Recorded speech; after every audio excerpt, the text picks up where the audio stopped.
Boa noite, bom dia, boa tarde, seja qual for o horário que você esteja me assistindo. Eu desejo que você esteja bem, que Deus esteja conservando, preservando você com saúde, com alegria, com paz no coração. Que Deus esteja no comando da sua vida. Esse é o maior desejo. E para isso é necessário que você permita, porque Deus te ama, Deus quer o melhor para cada um de nós, mas Ele deseja o nosso coração. Ele quer que nós abramos o nosso coração para Ele, para o deixar entrar e trabalhar em nós. Pode compreender isso? Deus nos ama e até nos respeita. Olha que coisa maravilhosa, olha que Deus maravilhoso. Ele que tem poder para nos dar a vida, nos tirar a vida, Ele respeita a nossa vontade. Então é isso, queridos. Deus nos ama, cuida de nós e Ele até nos respeita, como eu estava dizendo antes. Ele tem tanto amor por nós que eu não vou dizer para vocês que Ele faz aquilo que a gente quer, não é bem assim. Mas Ele deseja que nós, veja bem, optamos pela vontade daquilo que Ele quer. Dá para compreender? Ou seja, quando recebemos a Cristo como Senhor e Salvador, o certo é renunciar às nossas vontades. Não estou fazendo de coisas simplórias. Se eu tenho vontade de tomar um cafezinho, ou um chá, ou beber uma água, ou almoçar, ou jantar, não é nisso aí. Mas as nossas vontades para o correr da nossa vida. Pode compreender isso? Procurar um emprego ou não procurar? Aprender uma profissão ou não aprender? Casar com jugo igual ou casar com jugo desigual? Veja bem, Ele quer que a gente faça aquilo que nessas coisas seja a vontade dEle. Ele quer que você escolha o seu cônjuge, por exemplo, não é? E isso se você o aceitou antes de casar. Você peça a Deus esse cônjuge, para que você seja abençoado, para que Ele prepare para você um cônjuge que tenha a mesma fé que você tem. Pode compreender isso? Isso é muito importante na vida de um casal. Você escolha também uma profissão decente, séria e até lucrativa, por que não? Jesus disse, quem quer vir após mim, negue-se a si mesmo. Ou seja, não, esqueça a sua vontade. A sua vontade nem sempre é a vontade de Deus. A vontade de Deus é soberana. E se nós a aceitarmos, a nossa vida é totalmente diferente. Podem compreender isso? Ok. Vamos hoje fazer uma leitura, como sempre fazemos, e após a leitura, uma breve oração e vamos nos colocar nas mãos do Senhor. Eu estou lendo em Mateus capítulo 9 e vou continuar no capítulo 9. E nós lemos aqui uma coisa muito importante, que é no versículo 32 ao 34, portanto, 3 versículos apenas, fala da cura de um mudo endemoniado. Um mudo endemoniado. Preste atenção. Quando eles saíram, eis que trouxeram a Jesus um mudo endemoniado. E assim que o demônio foi expulso, o mudo passou a falar, e as multidões se admiravam, dizendo, jamais se viu tal coisa em Israel. Mas os fariseus diziam: ele expulsa os demônios pelo poder do maioral dos demônios. Tem alguma versão que diz ele expulsa os demônios por Beelzebu, que era naquela época considerado, esse nome era dado ao principal dos demônios, ao maior dos demônios. Vamos orar ao Senhor para depois meditar no assunto. Querido Deus e amado Pai, mais uma vez, Senhor, louvamos e bendizemos o Teu nome, Senhor, pois cremos na Tua palavra, Senhor, e sabemos que tem coisas importantes para nós meditarmos, para nós reconsiderarmos as nossas vidas, para nós fazermos uma analogia com as nossas vidas e compreender que muitas coisas em nós precisam ser mudadas, muitas coisas em nós precisam ser melhor compreendidas, melhor trabalhadas. A nossa pequenez nos impede às vezes de entender as coisas, que é o caso desses homens, desses fariseus, e hoje ainda existem muitas seitas e falsas religiões até, que ensinam coisas erradas, e nós não estamos denominando quais sejam, porque não é essa a nossa intenção, pelo contrário. Nós queremos é que o Teu nome seja louvado e glorificado em nossas vidas, através não apenas da leitura da Tua palavra, mas através das práticas. Porque ao praticarmos a Tua vontade, ao praticarmos a Tua palavra, ao vivermos segundo o Teu querer, temos consciência de que o Teu nome é glorificado em nossas vidas. Portanto, é para o louvor da Tua glória que nós agora pedimos a unção do Teu Espírito para melhor compreender, Senhor, o que Tu queres realmente a nosso respeito, o que Tu desejas para nós, o que Tu nos inspiras, Pai. Fala conosco nessa noite, ou no dia, ou na tarde, seja quando for que os Teus filhos estejam ouvindo, mas que tudo seja para a honra e glória do Teu nome e em nome de Jesus. Amém e amém. Então, amados irmãos, vamos voltar ao assunto, porque tem algo muito importante para nós meditarmos aqui.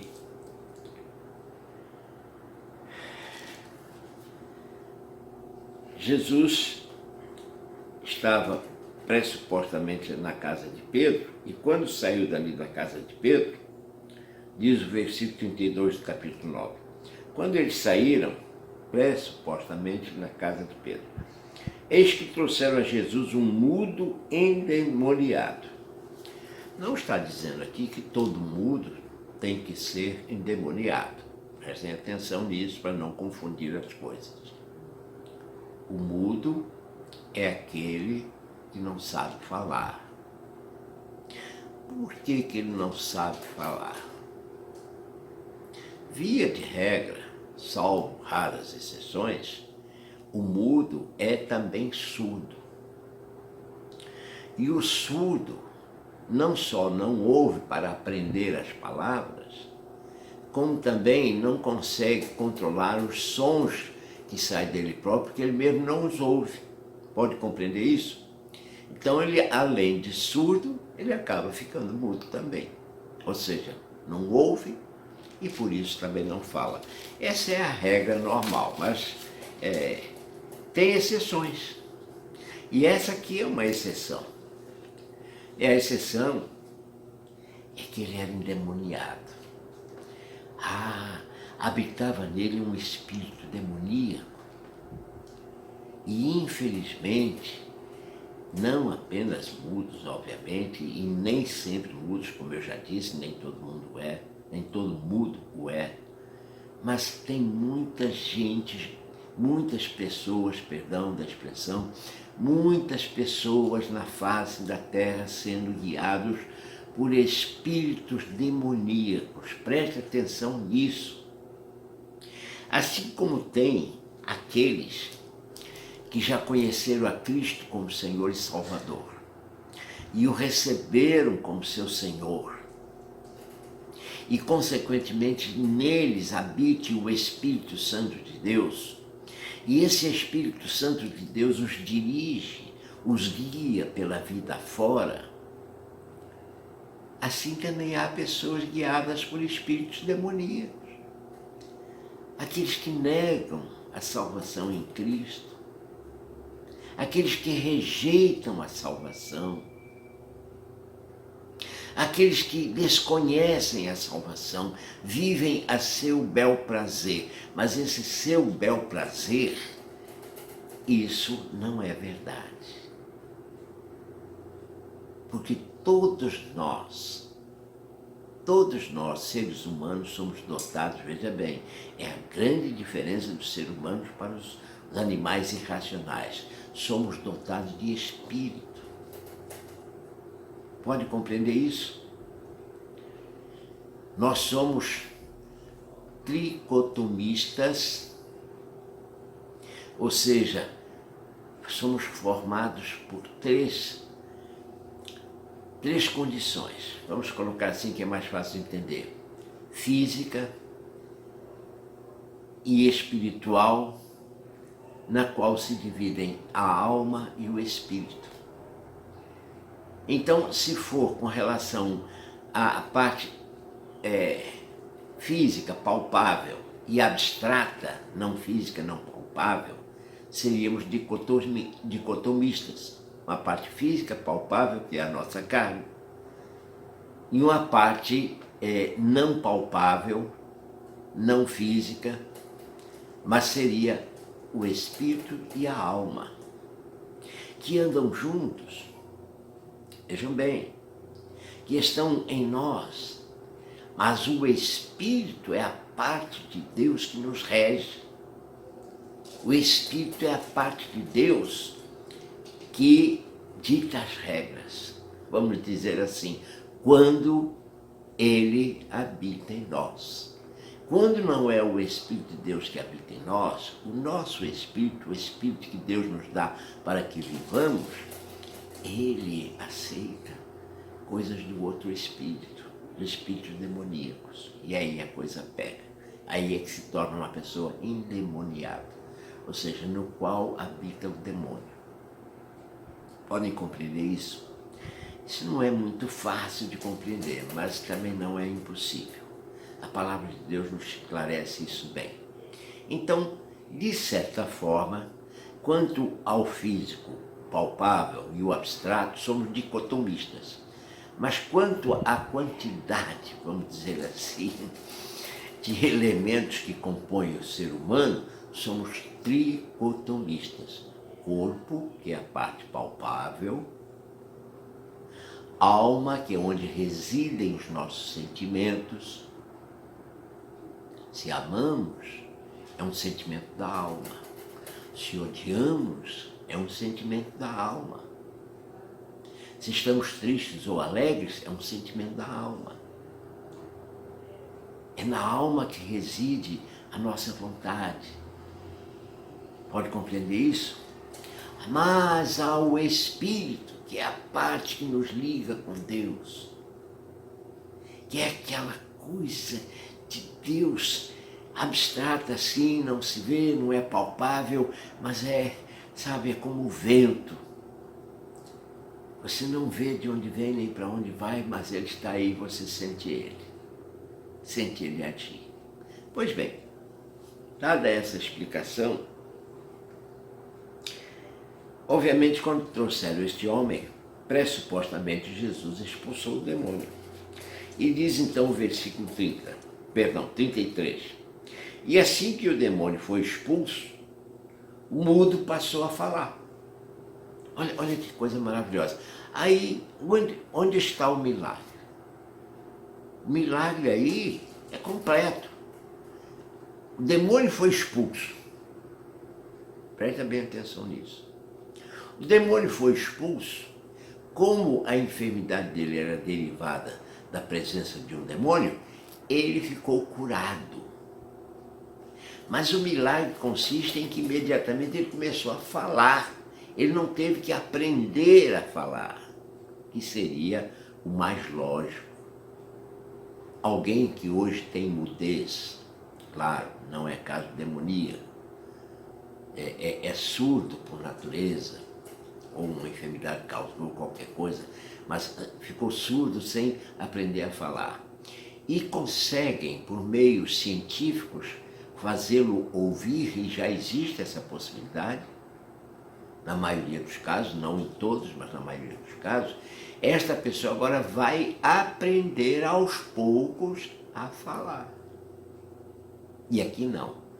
Aqui ele passou a falar de imediato, o que denota, veja bem, a repreensão de um demônio, a expulsão de um demônio e a cura completa da enfermidade com a possibilidade de falar. E ele começou a falar. E as multidões se admiravam, dizendo: jamais se viu tal coisa em Israel. Veja bem, coisa maravilhosa, coisas maravilhosas. E o povo ficou extasiado. Mas, diz o versículo 34, mas tem sempre um mas, meus irmãos. A vida tem sempre um mas. Mas os fariseus diziam, e são os fariseus, já conhecemos. Os fariseus eram naquela época uma das seitas mais poderosas de Israel, uma seita formada por escribas, uma seita que zelava pela religião, mas Jesus até os chamava de fariseus hipócritas, porque zelava pela religião, pregava a religião judaica, dizia que tinha que se fazer a vontade de Deus, segundo a lei judaica, mas eles mesmos não a cumpriam. Eles zelavam para que os outros cumprissem, eles mesmos não a cumpriam. Eles davam preferência à sua própria vontade. Ou seja, é aquela história: faz o que eu digo, mas não faças o que eu faço. Pode compreender isso? Isso é um problema sério, porque isso não é justo diante de Deus. E os fariseus eram muito problemáticos nesse sentido. E era apenas uma das seitas judaicas. Tinha mais, tinha os saduceus, enfim, por aí afora. Mas os fariseus, e sempre tem, hoje em dia, os que criticam os fariseus, e eles disseram assim: ele expulsa os demônios pelo poder do maioral dos demônios. Ou seja, eles, ao dizer isso aqui, como eu disse já para vocês, em certa versão bíblica, diz que ele expulsa os demônios por Beelzebul. É a mesma coisa. Beelzebul era o nome que se dava naquela época ao principal dos demônios. Ele expulsa os demônios pelo maioral dos demônios, ou seja, era o poder do demônio maior que usava eles para expulsar, que usava Jesus para expulsar demônios. Claro que não. Claro que não. Nós sabemos que não. Jesus rejeita isso veementemente. Você não pode combater fogo. Você não pode expulsar demônio ou um demônio expulsando outro demônio. Não, eles podem ter até acordo entre si, e tem.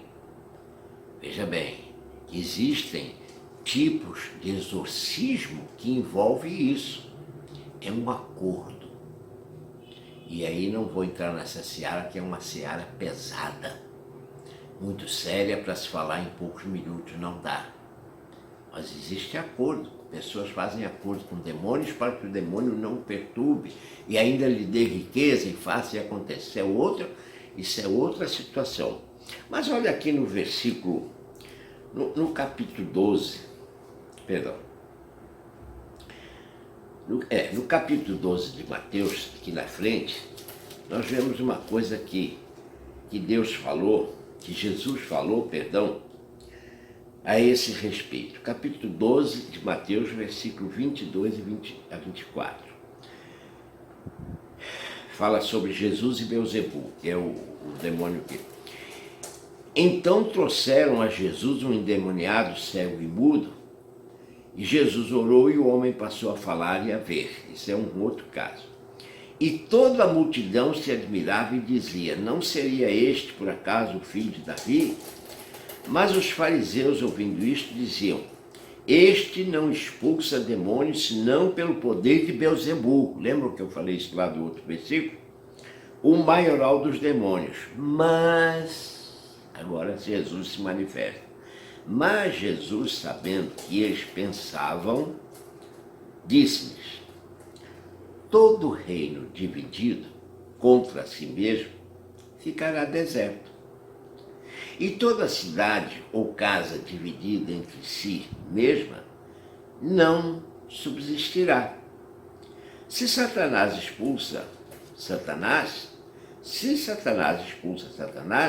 está dividido entre si mesmo. Como então o seu reino subsistirá? Olha que lição, olha que ensinamento maravilhoso. Olha que coisa tremenda e maravilhosa. Isso aqui parece muito com o chamado jeitinho brasileiro.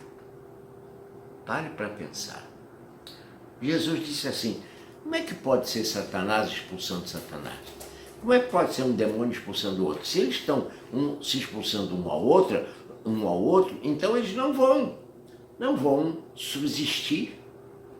Ele diz: a casa subdividida não subsiste. O reino subdividido não existe, não subsiste, perdão. É como uma casa onde, vamos usar um casal como exemplo, um casal, o marido e a mulher não combinam de jeito nenhum. Esse casamento não vai durar. Pode compreender isso?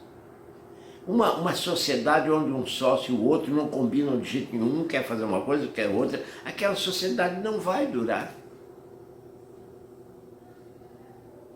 Um governo onde o presidente quer uma coisa e os ministros querem outra, não vai durar, esse governo não vai perdurar. E Jesus aqui profetizou, de certa forma, dizendo: se for assim, então o reino dele não vai subsistir. Claro que não é assim. Claro que só pelo poder de Deus os demônios podem ser expulsos. Nós, prestem bem atenção nisso, nós seres humanos podemos evitar de cair nas mãos de Satanás. Como? Recebendo Cristo como Senhor e Salvador. Feliz daquele que o encontra ainda na sua mocidade, ainda nos seus tenros dias. Por isso que é bom criar as nossas crianças na escolinha dominical, no ensinamento bíblico, para desde cedo eles já irem se familiarizando com as coisas de Deus, do Deus verdadeiro. Podem compreender isso? É muito importante isso, meus irmãos. A escola dominical, o ensino bíblico, tanto para crianças quanto para adultos, é maravilhoso, é essencial, é necessário. Você sabe, querido, ou queridos, que ninguém nasce sabendo nada. Ninguém nasce amando nem odiando, a gente aprende isso depois. Eu estou aí com uma netinha que está aprendendo agora a comer. A mãe coloca comidinha assim para ela, coisinhas cozidas, batatas, coisas enfim, e ela fica brincando com aquilo, levando a boca e saboreando para aprender a comer. Ela não sabe comer sozinha. Está com 6 meses e não sabe comer sozinha, obviamente. Ninguém nasce sabendo. Você que recebeu a Cristo como Senhor e Salvador, procure aprender a palavra de Deus. Leia bastante, estude bastante, se a sua igreja dá, e eu creio que dá, a sua igreja dá alguns estudos, aprenda, estude, aprenda. para você poder saber lidar com estas coisas. Mas, acima de tudo, abra o seu coração e obedeça a palavra de Deus, para não ser usado por um demônio desses, para não dar vez ao diabo, para não dar espaço ao diabo. Ocupe seu coração com a presença do Espírito Santo de Deus. Porque se seu coração estiver vazio, se você não ligar para as coisas de Deus, se não pensar em Deus e nas coisas de Deus, há uma porta aberta para o diabo. E olha que ele vai fazer um estrago na sua vida, infelizmente. Infelizmente. O mundo está como está por causa do diabo. A palavra de Deus é muito clara. Ela diz que o mundo jaz no maligno. Ou seja, o maligno, Satanás, está no mundo. Mas aqueles que nascem de novo em Cristo Jesus, que nascem do Espírito, da água e do Espírito, ou seja, da palavra de Deus e do Espírito, esses não dão espaço ao maligno. O verdadeiro crente, quando eu digo verdadeiro, é porque há falso também. Há falsidade em todas as religiões. Presta atenção. Em todas as religiões existe falsidade. O falso crente não consegue entender isto. Não consegue força de expressão. Ele tem que se esforçar muito para compreender isso e receber verdadeiramente a Cristo como Senhor e Salvador e não mais dar lugar ao diabo. Romanos lá fala nisso. Sepultar a velha criatura. Não mais levantar-se do batismo, e simboliza ali o sepultamento da velha criatura, levantar-se do batismo agora para viver uma novidade de vida, uma nova vida, onde o diabo não tem espaço. Você que é cristão já deve ter sentido muitas vezes a alegria e o prazer de Deus agindo na sua vida. Por outro lado, o incrédulo sofre e vai sofrer enquanto não receber a Cristo como Senhor e Salvador. Aí você diria, aí acaba o sofrimento? Não. Na terra sempre haverá sofrimento. Jesus sofreu. Só que é diferente. Quando você sofre, sabendo por que está sofrendo, e sabendo que na sua luta contra esse sofrimento, Deus está presente lutando com você e te dando a vitória, porque é isso que Ele garante. Ele nos garante a vitória nas nossas lutas. Ele não garante que não haverá luta.